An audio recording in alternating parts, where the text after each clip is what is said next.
ابو داؤد کی حدیث کے الفاظ ہیں کہ عبداللہ بن عمر مٹھی کے بعد داڑھی کاٹ دیا کرتے تھے، اور دوسرا وہ افطار کے وقت دعا پڑھا کرتے تھے، ذهب الظمأ وابتلت العروق وثبت الاجر انشاءاللہ.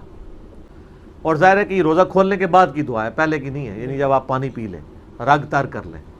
یہ ایک دعا ثابت ہے افطار کے وقت، بلکہ سنن ابن ماجہ میں حدیث ہے کہ روزہ دار کی دعا قبول ہوتی ہے خصوصاً افطار کے وقت. افطار کے وقت آپ تمام مسنون دعائیں کریں، صبح شام کے جو اذکار میں شام کے اذکار ہیں وہ بھی کریں، اور دعائیں کریں اور یہ والی دعا افطار کے بعد ہے. باقی یہ جو پبلک میں ایک مشہور دعا ہے نا، اللہم انی لک صمت وبک آمنت وعلیک توکلت وعلی رزقک افطرت، پہلے تو یہ دعا ہی انہوں نے نا ضرب تقسیمیں لگا کے لمبی کی ہوئی ہے.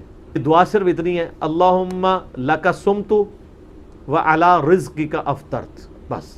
ابو داؤد میں، لیکن اس کے ساتھ امام داؤد نے لکھا ہے کہ یہ مرسل روایت ہے، یہ تابعی نبی علیہ السلام سے بیان کر رہا ہے، اس کی حدیث کی سند مکمل نہیں، یہ یعنی ضعیف ہے، ضعیف میں بھی لوس درجے کے اوپر ہے. لیکن وہ بھی دعا غلط ہے، وہ جو حدیث میں الفاظ ہیں وہ یہ نہیں ہے.